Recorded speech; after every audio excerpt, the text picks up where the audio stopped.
And thanks, Tucker. And this is a Fox News alert. The U.S. Ninth Circuit Court of Appeals, has predictably ruled against the Trump administration by upholding the suspension of the president's temporary travel ban.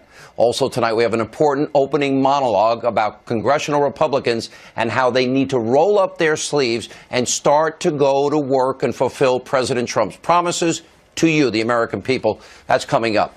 But first, President Trump is reacting to tonight's ruling by tweeting out, quote, in big letters, "See you in court. The security of our nation is at stake." Now, President Trump also said this tonight. The security of our country is at stake, and it's a very, very serious situation. So we look forward, as I just said, to seeing them in court. But it's a decision that we'll win, in my opinion, very easily. And are you in? And by the way, we won that decision in Boston. And joining us now with reaction from the American Center for Law and Justice, Jay Sekulow, and the president of Judicial Watch, Tom Fitton, is with us. Jay, we have both been predicting for days now the Ninth Circuit, the most liberal court of appeals, the most overturned court in the country. It would act this way. We both felt that the government, the DOJ, did not argue it as effectively as you or I would have argued it. Of course, Attorney General Sessions was not in play in this, but he would be going forward. What's your reaction? So now we have an Attorney General of the United States that has a couple of decisions to make. Number one, the Ninth Circuit Court of Appeals decision, I think, is incorrect as a matter of law, clearly. In fact, they say in their opinion that the TRO may, in fact, have been overbroad. In other words, striking down the entire executive order may have been overbroad, but it's not their job to fix it, when actually that's exactly the job of the Ninth Circuit Court of Appeals, if the TRO is too broad, is to strike those portions that are overbroad. And the government did ask for that in the argument as a fallback position, so it could have been done. They did not do it. That's number one. Number two, they rest the case on two premises. Number one, that the state's ability to bring the litigation in the first place rests on the fact that students and university faculty may be impacted by this, and they go into the whole discussion about the government not putting forward evidence of harm. The reality is the Somali student at Ohio State University that committed those acts was from Somalia, one of the 7 countries of concern that were listed in the executive order. So they were wrong as a matter of fact. The next thing that's important here is they disregard the White House directive explaining the executive order, which exempted from its effect those with green cards or valid visas for entry. And they said, we have no basis upon which we can accept the executive action taken by the White House counsel in the directive. That really doesn't impact this. Now, there's 2 ways to fix that. You know what the president could do, Sean, tonight? Issue a new executive order, put in those exemptions, and put it in place tomorrow, and make the states relitigate this at the Ninth Circuit. Would they lose? Yes, but it clears up any confusion, and up to the Supreme Court you go, where you win 8-0. You know, Tom, let's talk about the president. And he has the constitutional, statutory ability to do what he did here. And is this a case where you believe the left went judge shopping by going to Seattle, knowing that any appeal would go to the Ninth Circuit, the most liberal court in the country, appeals court in the country, for the very purpose of undermining the agenda? In other words, is there a partnership among judicial activists and those liberal activists that want to stop Trump's agenda? Well, to be clear, the leftist infrastructure allows them to go judge shopping all at once across the country. This is only one of many legal challenges. Obviously, they had the best chance in a sympathetic, ideologically sympathetic district out like in the Ninth Circuit. But I think the most troubling aspect to this political decision, Sean, is the attack on the president's status as commander-in-chief. He and the administration has said there is a national security interest here in allowing this executive order to go forward. And this court has second-guessed that. And that is a power they don't have a right under the Constitution, and the president is well within his rights to criticize the courts who act like politicians. No one hired these courts to be commander-in-chief, and if they want to downplay the threat of terrorism based on their own predilections, their own biases, that's not something they're supposed to do. They've got to defer to the president on this national security matter. The fact they didn't is egregious. Constitutionally, of a president is to be the commander-in-chief. And we have spent a lot of time on this program, Jay Sekulow, going over the law, 8 U.S.C. 1182. By which they predicated this executive action. And it couldn't be any more clear. Which they ignore, by the way, in this opinion, really. They totally completely ignored. Let me say something else. Well, let me the put it Ninth up on the Circuit screen. and the Court of Appeals are the ones that have created Jay. the constitutional crisis. They've created the Let me read it constitutional for our crisis audience here. if I can.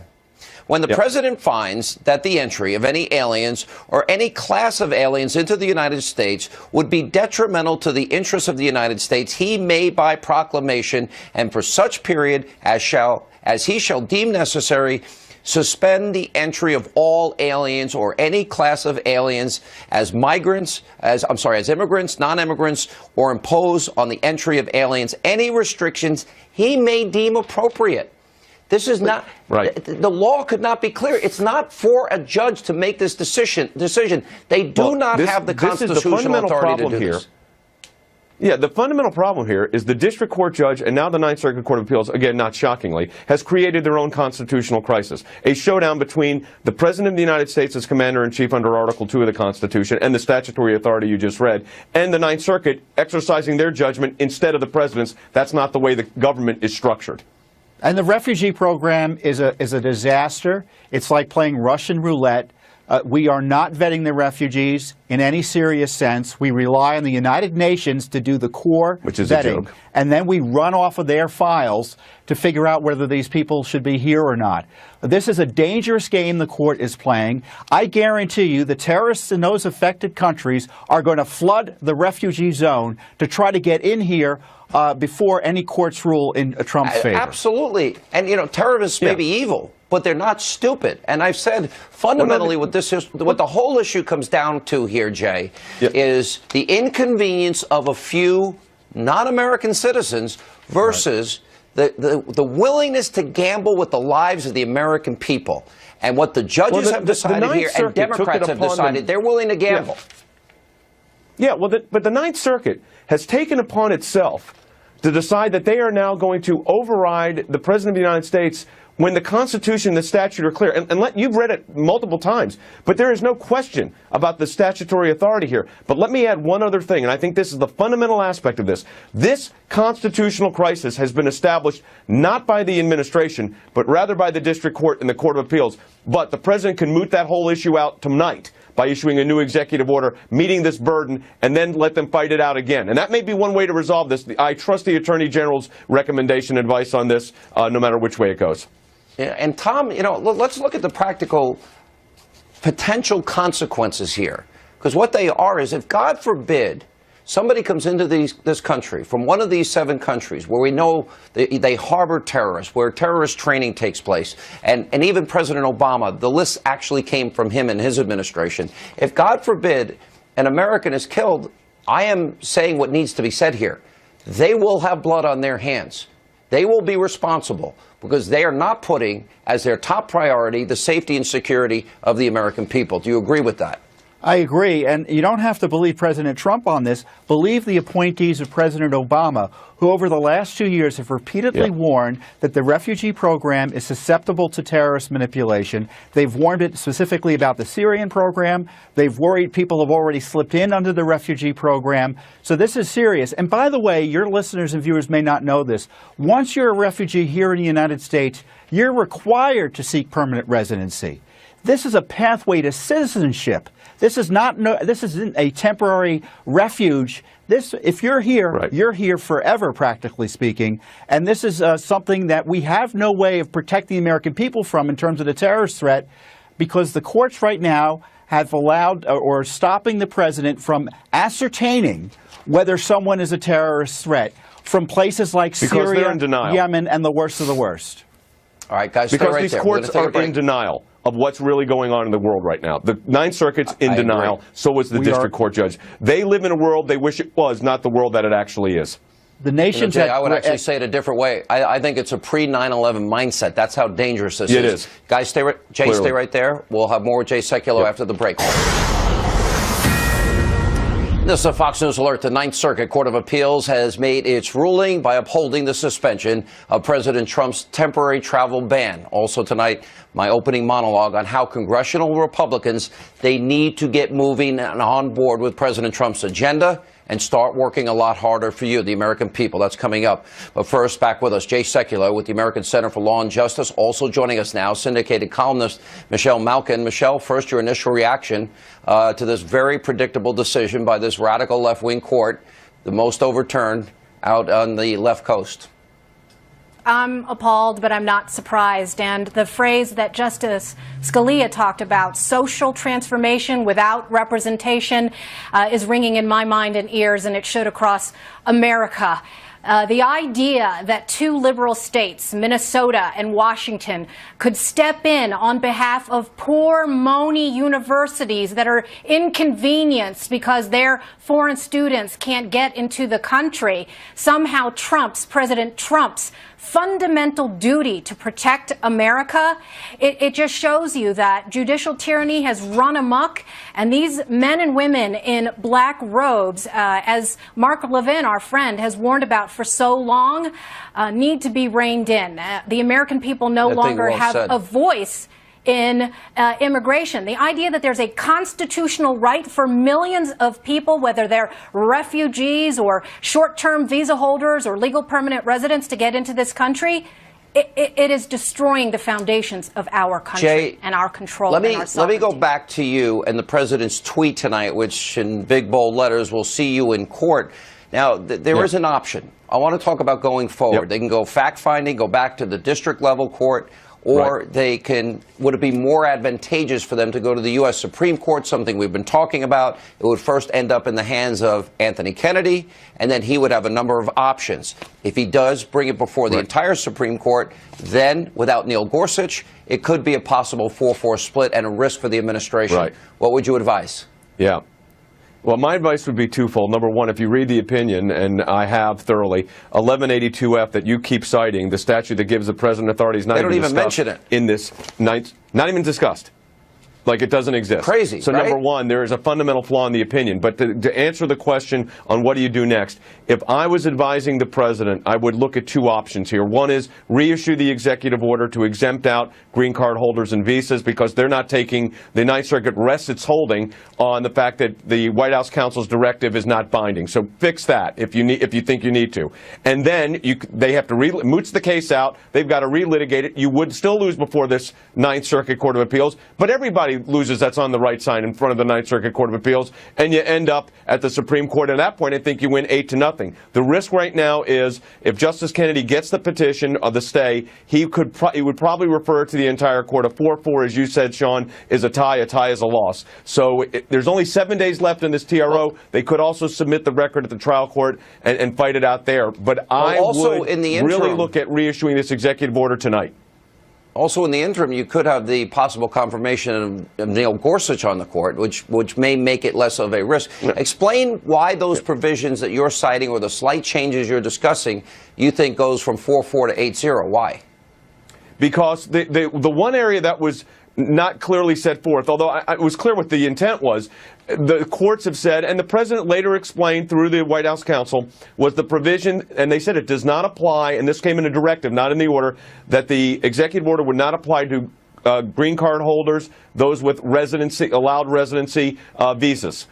So that is not in the executive order, that was in a directive. Put it in the directive. Put the directive into a new executive order, make it crystal clear it doesn't apply to that small class of individuals, and then the Supreme Court has no choice. It's 1182F. The statute's clear. The Constitution's clear. What the Ninth Circuit, as liberal as they are, and as wrong as this opinion is, they hold the whole case, basically, on the fact that they're not taking the White House counsel's directive as valid. That's really what they say at the end of this. They acknowledge, by the way, Sean, that the order, the TRO may well be too broad. They're just not going to fix it. So you could get it reversed, but I think maybe clean it up, moot the case out tonight, and you're back in business tomorrow morning. All right, let me go back to Michelle. Let's look at this from a political vantage point. I have been showing this. The Washington Free Beacon put it out. And what they did is they went down to Florida, where David Brock and top Democratic donors were meeting at a ritzy resort. And they call it Democracy Matters, Strategic Plan for Action. And basically, this was designed, their words, to kick Donald Trump's ass in the next 4 years and look at possible ways of defeating Trump through impeachment. But then also a big part of their strategy is filing lawsuits against the Trump administration. I think Jay and I both agree, and I'm sure you probably agree, this is a classic case of judge shopping, which is why it started in Seattle, knowing it would go to the Ninth Circuit. How, looking at the bigger picture, should the administration be anticipating a lot more of these types of lawsuits being filed, and how should they best handle it? Well, of course, this is how the left operates, and they've been infesting law schools and academia and brewing these activists, judges, and lawyers in hatcheries for decades now. And so the idea of turning around that Titanic, I mean, that is going to be a decades, if not half-century or century-long process. And I think this is a wake-up call and a call to arms for all young patriots out there who are trying to figure out what to do in their lives. We need constitution-based law students out there to try and claim back that balance. It's been a demographic overwhelming happening there. But look, it's not just the district level courts and lower courts, it's the immigration courts themselves. I mean, in the immigration lawyers community, in the David Brock and George Soros world, there's a phrase, it goes like this: it ain't over till the alien wins. These people never stop. If they don't cite the law, then it's so mind-boggling to me, but very predictable. Guys, thank you both. I've got to go. Thanks, Sean. When we come back. And welcome back to Hannity. So President Trump, he's moving very fast to fix the country and keep his promises to you, the American people, while congressional Republicans seem to be sitting on their hands and doing nothing. You know what? Enough is enough. It's time for the GOP to get moving and keep up with the speed of Trump. And by the way, that's tonight's, well, delayed opening monologue. Now, President Trump, he said he'd shake up Washington and actually get things done for once in Washington. Why? By launching a shock and awe campaign against the status quo and against the establishment. Now, President Trump, he's only been in office for a little over 3 weeks, and here's a list of what he's accomplished so far. He ordered federal agencies to ease the burden of Obamacare. He's taken action to freeze new and pending regulations. He kept a promise. He withdrew the U.S. from TPP. He's instituted a federal government hiring freeze. He's banning U.S. non-government organizations from receiving federal funds to provide abortions abroad.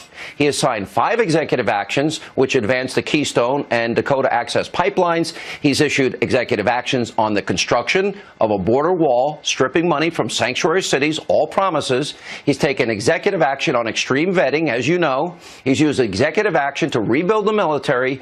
He's ordered a draft plan in 30 days to defeat ISIS. He's imposed a 5-year lobbying ban for administration officials, and a big promise, he nominated Judge Neil Gorsuch to the U.S. Supreme Court, and he's also set up task forces to fight drug cartels, reduce violent crime, and prevent attacks against police officers. In other words, President Trump gets it. He wants to move quickly. He wants to get things done. The question tonight is, where are the Republicans in Congress to help him? I don't know about you, but I have lived my entire life with a sense of urgency. And by the way, so does every single person that works on this TV show and on my radio show. In all the years that I've been broadcasting, I've only taken a handful of lunches. Who has time for lunch? And it's usually a meeting with my boss. 99% of the time, I eat lunch at my desk. And by the way, so does everybody that works on this show, because nobody has time. We're so busy working because we want to put the best show possible on the air every night. That's our job. And I'm sure for you, the American people, it's the same way. Because in the real world, you don't do your job and do it well, you're going to get fired. So how is it possible that President Trump, he's accomplished so much in such a short amount of time, and his so-called Republican allies in Congress have done nothing? Now, what's worse, well, is now congressional Republicans are now saying that a bill to deal with Obamacare may not be ready till the end of the year. And they're also saying instead of repealing and replacing it, many of them are now saying, well, we'll repeal and repair the disastrous health care law. You've got to be kidding me. Repair? For nearly 8 years, Republicans have been saying they were going to repeal and replace Obamacare, a solemn promise to you. And on top of making those promises, Republicans also repeatedly said that if you, the voters, if you give them the White House, the Senate, the House, they would abolish Obamacare once and for all. Well, guess what? You spineless, gutless, timid politicians have all three. They have the House, the Senate, and the White House. What's their excuse now? Now, you know what President Trump's plan is. He wants more competition, portability, erasing state lines, healthcare savings accounts, and I can recite his agenda, which we've all heard throughout the campaign since November the 8th, better than these Republicans can. And that's pretty pathetic. Now, they have had years to come up with a replacement. So, you Republicans, why don't you have a consensus plan by this time? You know what? The American people are suffering. They voted for you to fix this disastrous health care system, and you should have had a plan in place. Then there's President Trump's tax plan, for example. Republicans are also dragging their feet on that. They're saying, well, they can't start on a bill until maybe the spring. Really? What the hell is taking you so long? President Trump is ready to act on his promise, and here, for example, is what he said earlier today. Lowering the overall tax burden on American business is big league. That's coming along very well. We're way ahead of schedule, I believe, and we're going to be announcing something, I would say, over the next 2 or 3 weeks that will be phenomenal in terms of tax. You see that? The president's working. He's ready to move quickly and pass his agenda. So why can't Republicans in the House and Senate get on board? Now, just like with health care, Trump's tax plan, it's simple. Lower the income taxes for middle-class Americans. Go from 7 brackets to 3 brackets. Reduce the corporate tax rate to 15%. Allow multinational corporations to repatriate trillions of dollars sitting overseas at a low rate of 10% so they build factories and manufacturing centers here in America. Delaying the tax cut, what does that mean? That means the odds of it actually getting passed are going down. And more importantly, it means delaying the much-needed economic recovery. Now, let me remind these inept Republicans what this election was all about. The forgotten men and women, the millions of Americans out of work, on food stamps, in poverty, who can't afford to buy a home. Delaying these tax cuts means delaying the ability for tens of millions of Americans to fulfill the promise of the American dream. The sooner you write and pass a tax bill means the sooner corporations, companies will be incentivized and have extra money to build those factories in places like Michigan, in places like Ohio and Pennsylvania, Milwaukee, Wisconsin, to create jobs for Americans who desperately want to get back to work. Now, the concept is simple. But Republicans, why are you making it so difficult? Tonight, it's time to lay a marker in the sand. I'm putting the GOP on notice. No more excuses, no more explanations. Go to work, roll up your sleeves, and do your job. There's no excuse for not having a plan to repeal and replace Obamacare. There's no excuse for not having a tax cut plan. There's no excuse for not having a plan so we become energy independent, or a plan to reduce the size and influence of government. You have the House, you have the Senate, you have a president that wants to work, who's moving fast, which is everything you asked the American people for years. So it's time to stop worrying about yourselves. And it's time now to focus on the taxpayer. You know what? It's time for you to forget. I know we pay for your long lunches and your barbershop and your workout centers. Roll up your sleeves and go to work like every other American. We have a president now moving at the speed of light. Congress sitting around playing that bureaucratic political game while Rome is burning and the country continues its precipitous decline. President Trump is doing everything he can do to keep his promises. This is a monumental opportunity for the country. So my question is, why can't you members of Congress keep up? I've had it up to here. I've had it with all of you. All talk, no action, politicians, as Donald Trump said during the campaign. If you can't do your job, guess what? Go back to wherever the hell you came from, because the American people are sick and tired of inaction. They voted for change, and they want to shake up Washington. Do your job or go home. It is with great pride, very great pride, that I say these words to you right now. Attorney General Jeff Sessions, welcome to the White House.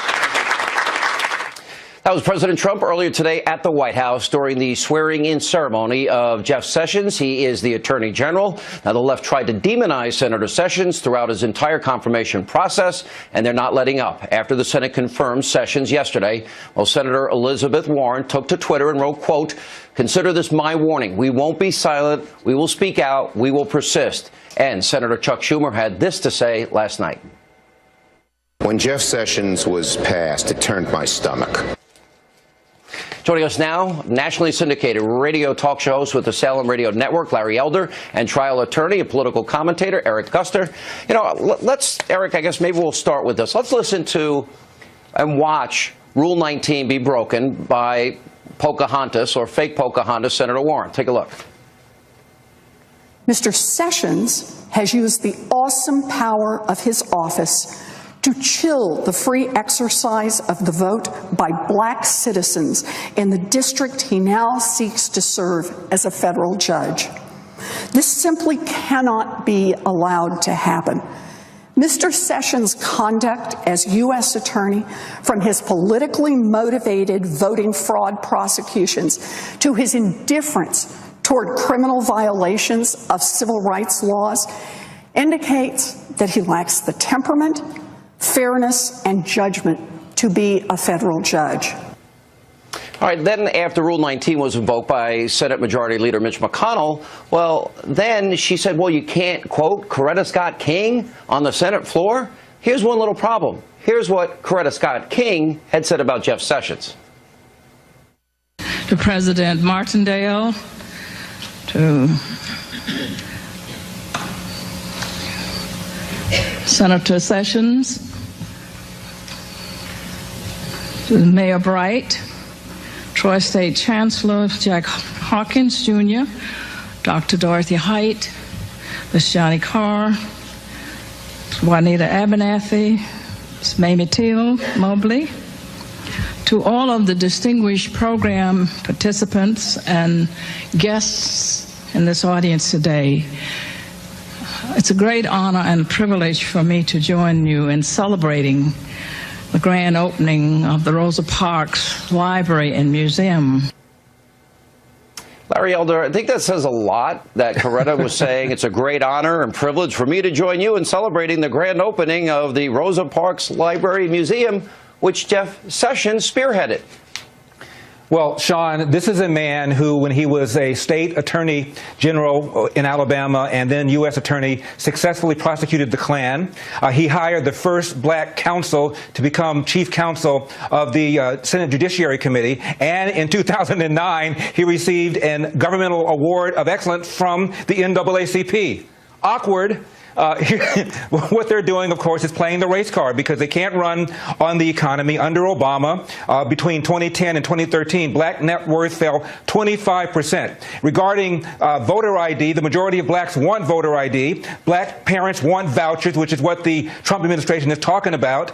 And when you look at issue after issue, even abortion, black Democrats are more likely to be anti-abortion, pro-life than their white counterparts. So the only thing they've got is the race card. Malign the other side, call the other side bigoted, and hope people ignore things like school, crime, safety, and jobs.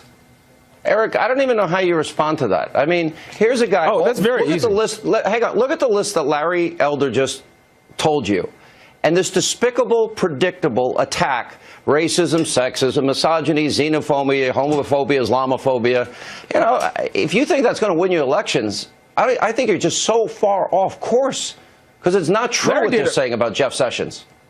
Larry did a wonderful job of deflection, but this is about Senator Sessions. Well, now Attorney General Sessions. Attorney General Sessions was wanting to be a federal judge. That was his confirmation hearing, in which Coretta Scott King wrote this letter.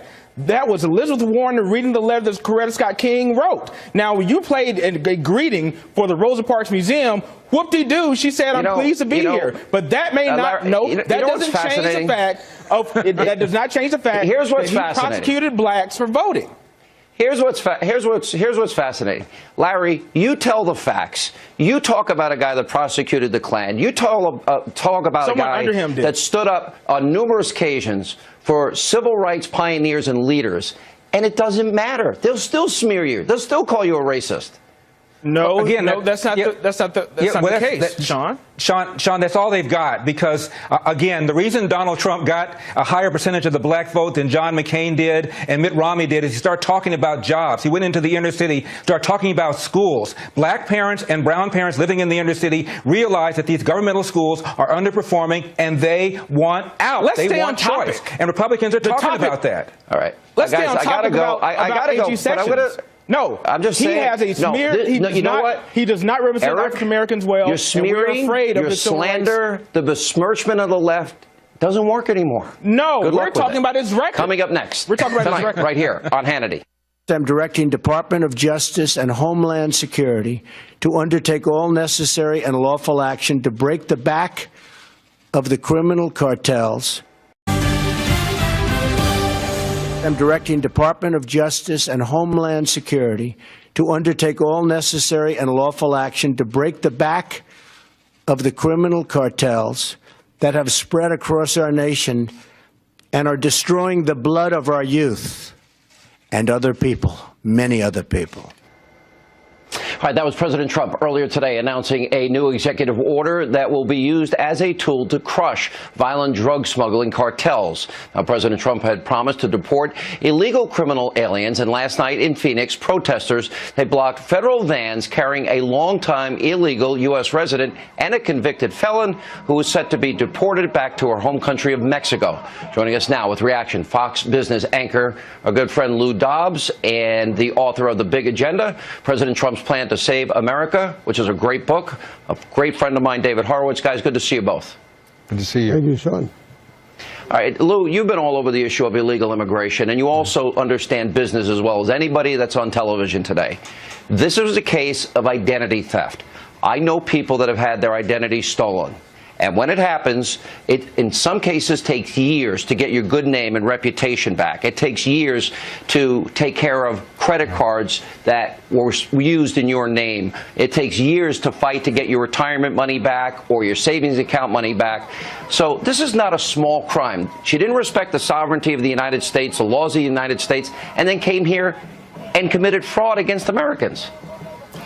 And there is a general acceptance in the community, if you will, of her doing so because, in fact, millions of illegal immigrants in the conservative number is call it 1 million. We're talking about 1 million Class 6 felonies for every fraudulent Social Security card, every fraudulent identification, many of them stolen. And if this were done by a citizen, if this felony were committed by a U.S. citizen, the consequences would be perhaps even more severe. There would not be discussion about separating this woman from her family. She would be going to prison. If she's a U.S. citizen, here she's being deported. It's really quite a remarkable sense of entitlement that has grown up around the issue of illegal immigration, which is, of course, breaking the law to enter the country, further breaking the law and committing a felony to defraud the government and create fraudulent identification of any kind. You know, David, we've been friends a lot of years. I don't know if a lot of people know your background and in your experience and being a hardcore leftist. And it really dovetails into your book. Everything Trump is doing is being met with this type of reaction, this anger, this fight, this vitriol. So my question to you is, how do you deal with all this when all you're really doing is enforcing the law? And what is Trump to do? Just what he's doing.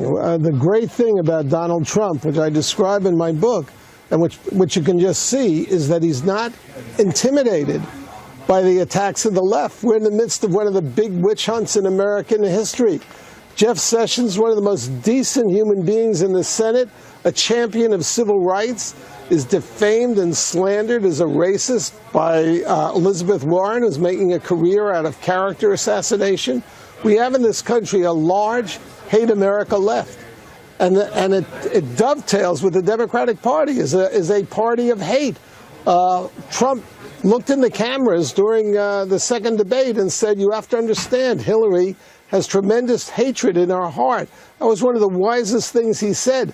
He was referring to the basket of deplorables. But the whole Democratic Party looks on people who disagree with it as racist, sexist, homophobes, Islamophobes. That's why we can't have a civil discussion in America anymore. Let me ask both of you this question, though, and I dealt with this in my monologue earlier. He does have a big agenda, David, and he isn't keeping his promises, and he's moving at the speed, I'll call it the speed of Trump. And Congress is just digging in their heels, and the bureaucracy and the wheels of the bureaucracy don't even move. What is your message to Republicans that can't seem to keep up with what the president's doing. I'm worried about them. They've got to. Look, how refreshing is it, how amazing to have a politician come into office and then work around the clock. A guy gets up at 5:30 in the morning, works till midnight through the weekends, delivering on his promises. It's not as though he said one thing on the campaign trail the way Obama did, and then does a completely different thing when he's in the White House. Lou, let me get your take on that. Leader. I think this is, Lou, one of the things, you and I have complained about politicians for years, and I can't believe after 8 years of Obamacare, they don't have a consensus plan to put before the American people, and they say, well, maybe sometime late this year. We're talking about, as you know, we're talking about a deficiency of leadership in the Republican Party, whether it be the House or the Senate. We're coming to terms with that, and I believe that we're seeing on the Senate side some movement. I'm not quite sure what we're seeing from Speaker Ryan. But the fact is that if they do not get in line and follow the agenda of President Trump, it will be the greatest missed opportunity. This is a dream come true to have a man of Mr. Trump's values, his leadership, his energy, and his faith in the country and our people, and for him to be frustrated on any level here by his own party would be, to me, criminal. I think that we're going to see things get better steadily, not as fast as any of us would want, but week to week, I think the president is making immense progress. Great point on both of you. But I got to go, but I love the book, by the way, David, Big Agenda, and I read it over the weekend. Here's my message to them. Move at the speed of Trump or go home, because you're useless otherwise. Anyway, thank you both for being with us. Appreciate it. All right, time for tonight's question of the day. So, do you think the president's temporary travel ban is necessary to help keep you, the American people, safe, not gamble with your life and inconvenience maybe a few people? We'd love to hear from you. Go to Facebook.com/Sean Hannity, @Sean Hannity on Twitter. Let us know what you think. That's all the time we have left this evening. As always, thank you for being with us. We'll see you back here tomorrow night.